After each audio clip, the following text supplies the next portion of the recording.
Hind everyone and welcome you all in the online classes of Shri Ram Public School. And we are here with the classes of Polity from NCERT books for class 9th. Today we have to start our second chapter, that is Constitutional Design, and in which we are going to study about the Constitution of India.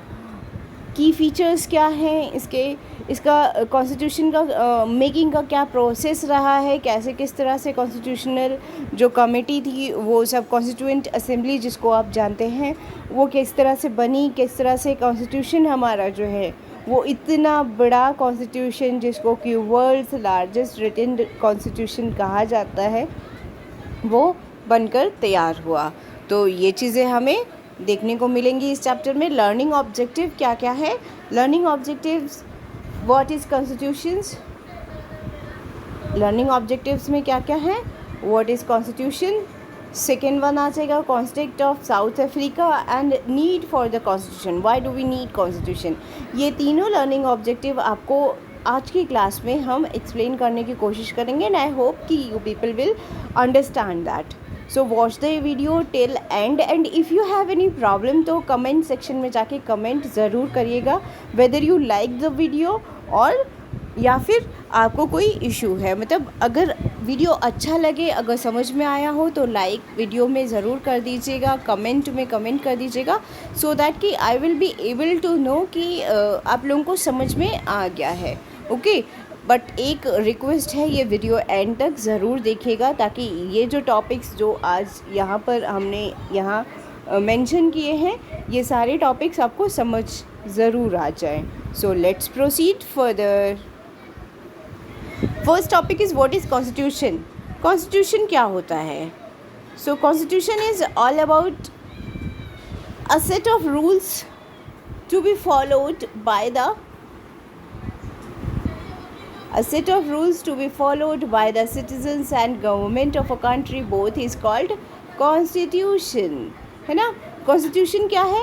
set of rules, वो set of rules जो कि लोगों के through और वहाँ के किन के थ्रू, वहाँ की जनता, वहाँ के citizens के थ्रू, दोनों के थ्रू ही फॉलो किए जाएं।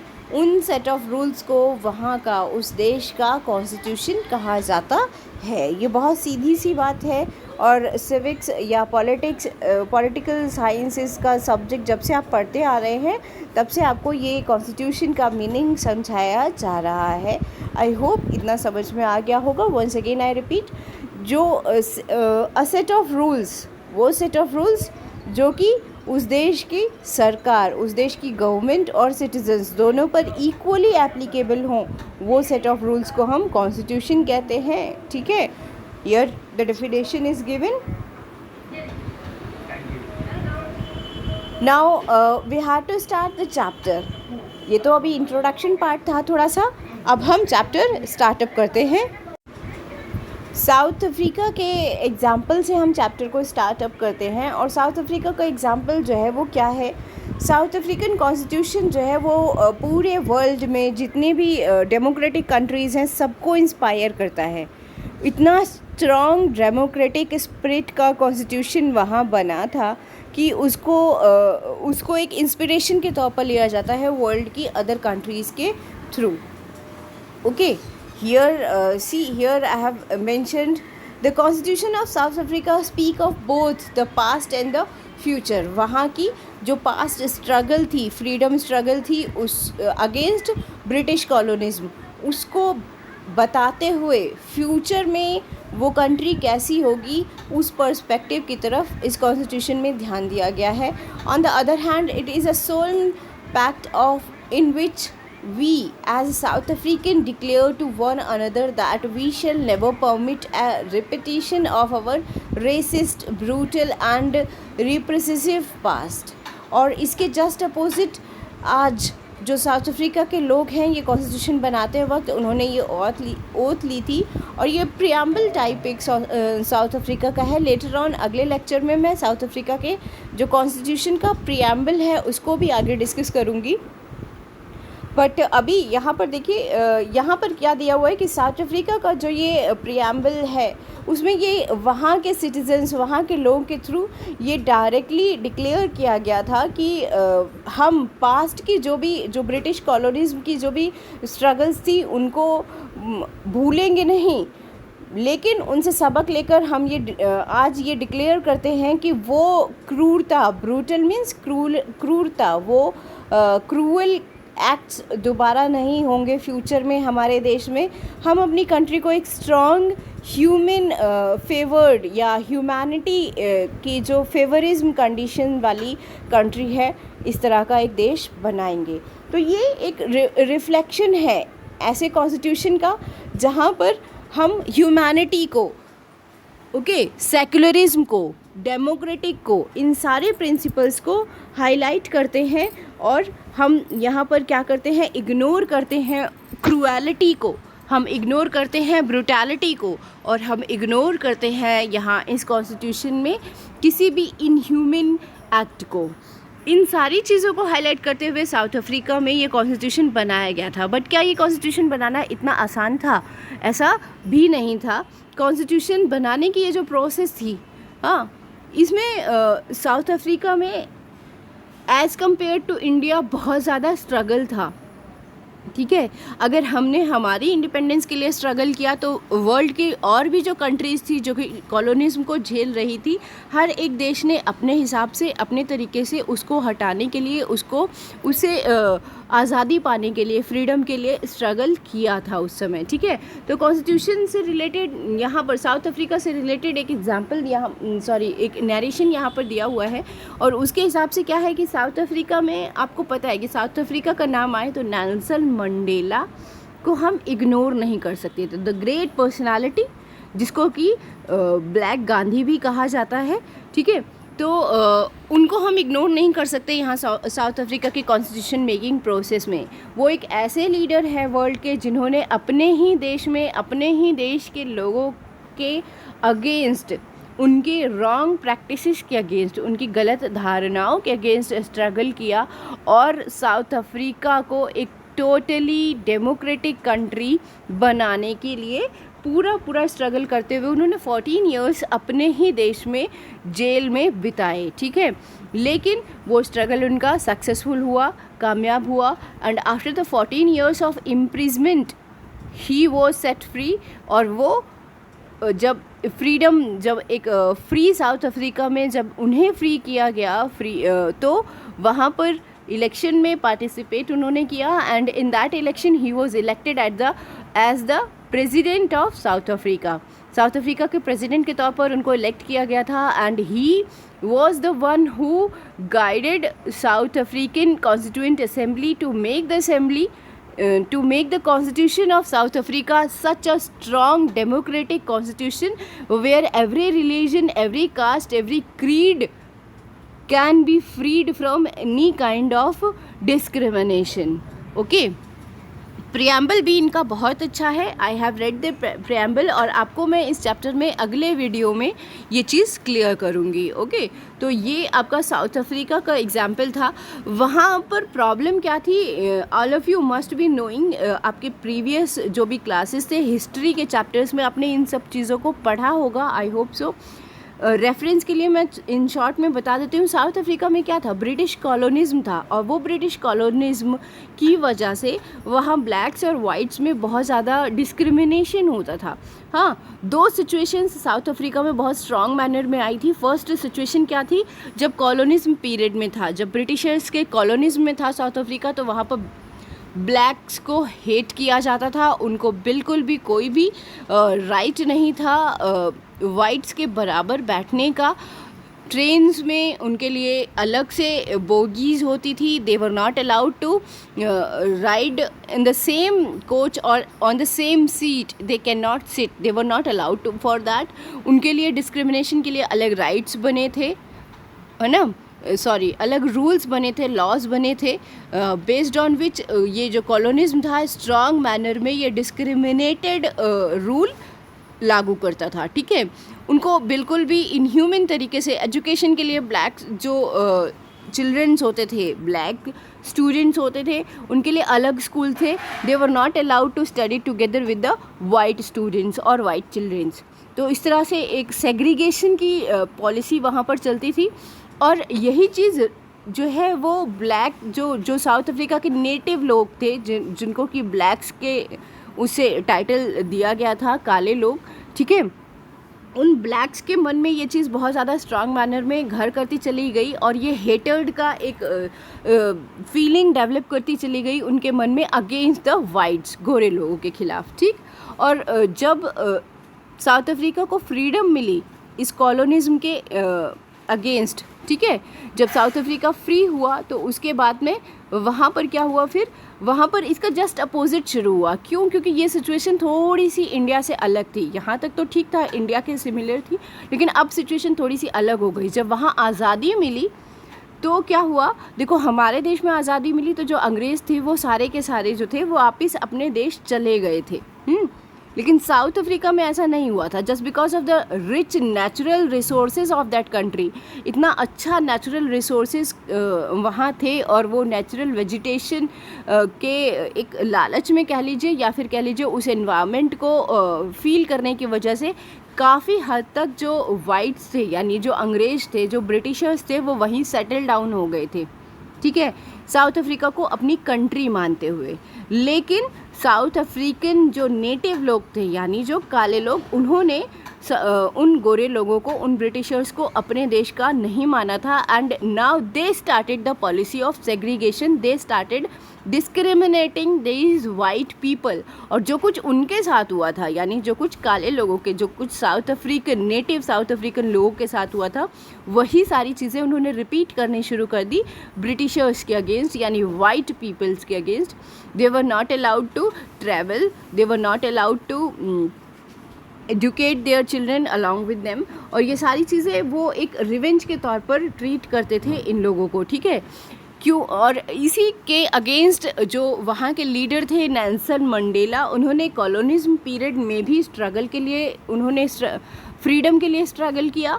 और कॉलोनिज्म के बाद when south Africa got freedom, तब उसके बाद उन्होंने, नेल्सन मंडेला ने स्ट्रगल किया ये अपार्थीड सिस्टम को ख़त्म करने के लिए. जो रंग भेद नीति, that is called as apartheid system, इसको ख़त्म करने के लिए भी उन्होंने स्ट्रगल किया. फिर कि अपने ही देश में अपने ही लोगों को उन्होंने प्रोटेस्ट किया, उन्होंने विरोध किया अपने ही लोगों के खिलाफ कि ये डिस्क्रिमिनेशन नहीं होना चाहिए ब्रिटिशर्स के खिलाफ. जो भी लोग हमारे देश को अपना देश मानकर यहाँ रहे हैं या रह रहे हैं, उनके अगेंस्ट कोई डिस्क्रिमिनेशन नहीं होना चाहिए. उनको हमें अपना सेम एक सिटीज़न, एक इक्वालिटी का दर्जा देते हुए हमें उनको इक्वली ट्रीट करना चाहिए. And this came into effect with the new constitution which was made by the constituent assembly of South Africa. And that south African constitution जो कि इतना अच्छा बना कि जिसको वर्ल्ड की डेमोक्रेसीज़ के लिए, जो अदर डेमोक्रेटिक कंट्रीज़ थी, उनके लिए एक बेस्ट एग्जाम्पल के तौर पर ट्रीट किया गया. तो ये सारा एग्जाम्पल था आपका, ये सारा कॉन्टेक्स्ट था साउथ अफ्रीका का. और इससे हम अब सीख लेंगे कि हमारे इंडिया में कॉन्स्टिट्यूशन किस तरह से बना. पहले हम ये देख लेते हैं कि why do we need the constitution, हमें कॉन्स्टिट्यूशन की ज़रूरत क्यों होती है. Okay, why do we need a constitution? South African example is a good way to understand why we need a constitution. South Africa का जो एग्जाम्पल है ये एक बेहतर तरीका है ये समझने का कि हमें कॉन्स्टिट्यूशन क्यों चाहिए. And what do constitutions do, और कॉन्स्टिट्यूशंस क्या करते हैं. The oppressor and the oppressed in the new democracy, in this new democracy were planning to live together as equals.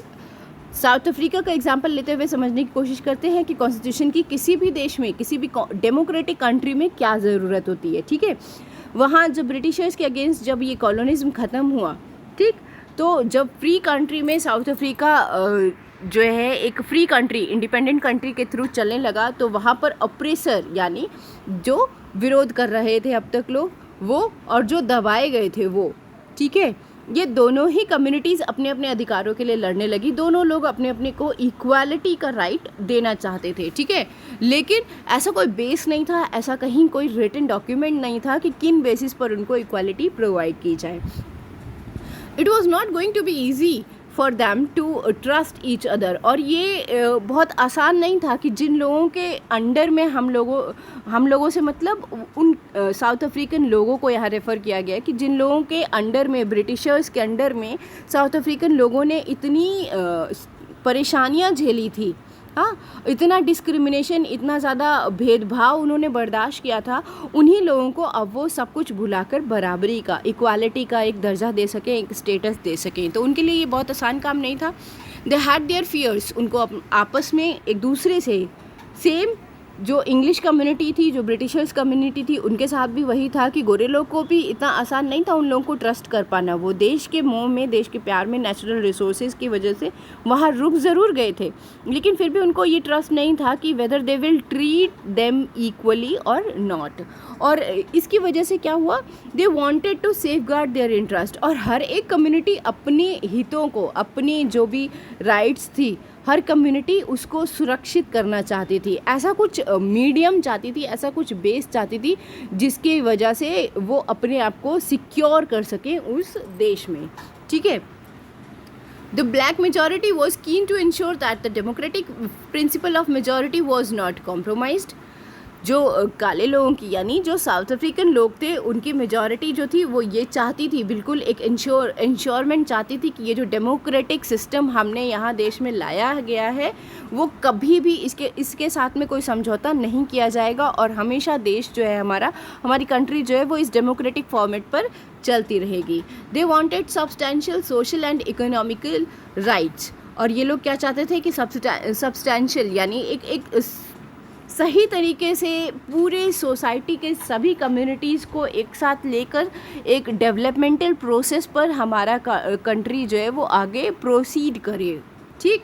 The white minority was keen to protest its privilege and property. जबकि जो गोरे लोग थे वो सिर्फ इतना चाहते थे कि भाई हम इस देश में रुक गए हैं तो हमें हमारा सम्मान, हमारी डिग्निटी और यहाँ पर जो कुछ भी हमारी प्रॉपर्टी है उसको सिक्योरिटी मिल जाए, ठीक है। तो ये वहाँ के उस समय के जो लोग थे साउथ अफ्रीका के, उनकी आपस की स्ट्रगल थी। और इसको आगे फिर हम प्रोसीड करते हुए देखते हैं कि like south Africa, India's constitution was also drawn up under very difficult circumstances. और साउथ अफ्रीका की तरह इंडिया का कॉन्स्टिट्यूशन भी जब बना था तो बहुत आसानी से नहीं बन गया था। ऐसा नहीं है कि एक दिन बैठे और सब लोगों ने मिलकर कॉन्स्टिट्यूशन तैयार कर डाला। यहाँ पर भी बहुत टाइम लगा था, बहुत स्ट्रगल हुई थी।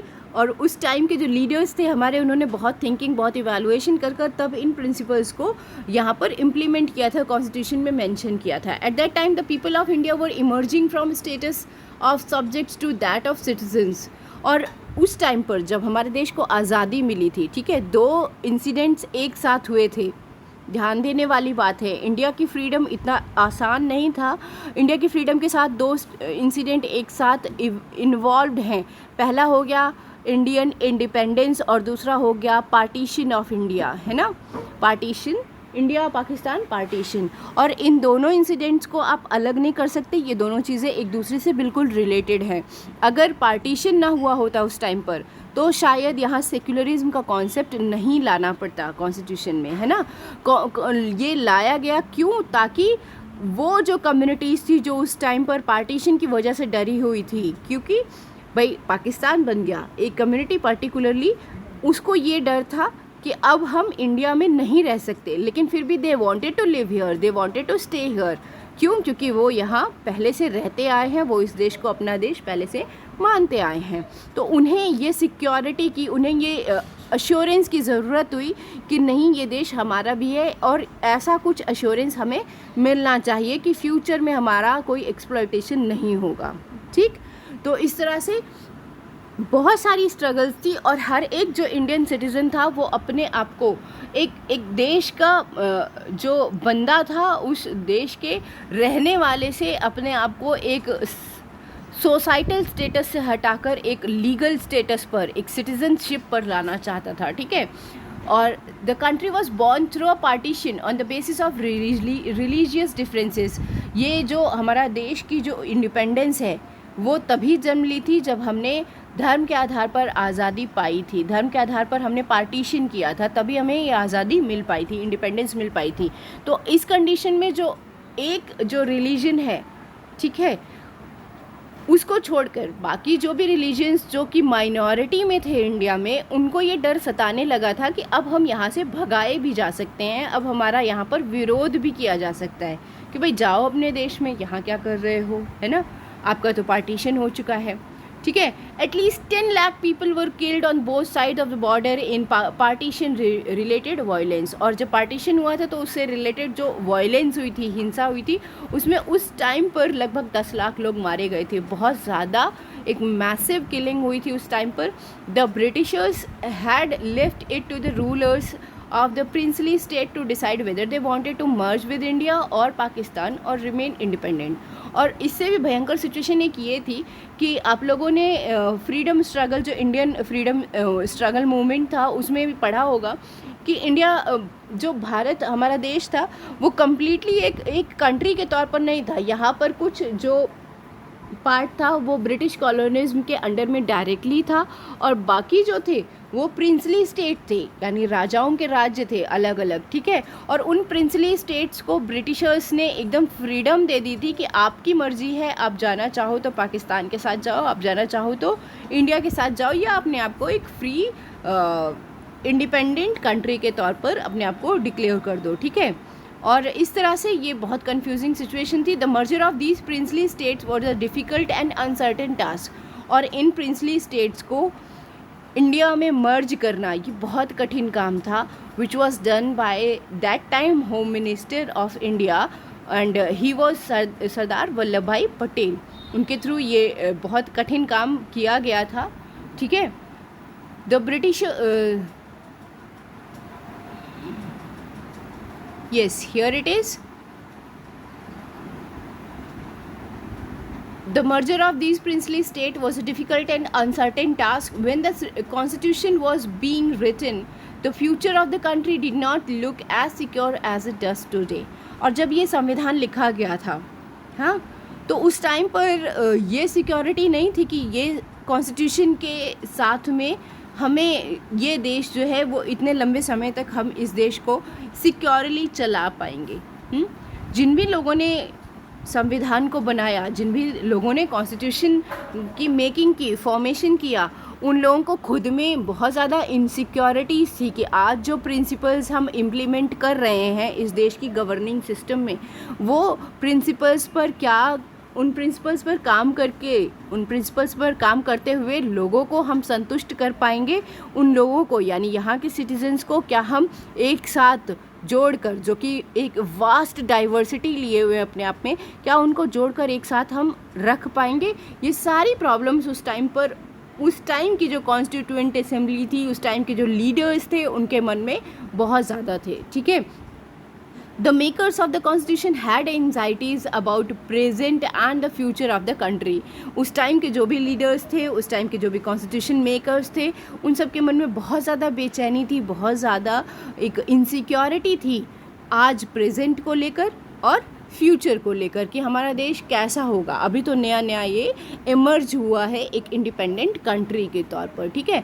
यहाँ इस साइड पर मैंने कुछ इंडियन जो लीडर्स उस टाइम के कॉन्स्टिट्यूएंट असेंबली के मेंबर्स रहे हैं और उस टाइम की गवर्निंग सिस्टम के जो मेंबर्स रहे हैं, फर्स्ट गवर्नमेंट के जो मेंबर्स रहे हैं, मिनिस्टर्स रहे हैं, वो मैंने यहाँ मेंशन किए हुए हैं। You can read it down and here I want to conclude this. और इसके साथ ही मैं आज का वीडियो यहीं पर कंप्लीट करना चाहती हूँ। I hope the topic which I taught today must be clear to you all and that's how we will proceed further. And here are some assignment question given for you. ये assignment question ध्यान में रखिएगा, आपको खुद से search करने हैं, ठीक है। You have to search it out these question and if possible write it down, और अदरवाइज आप ओरली भी इनको कर सकते हो।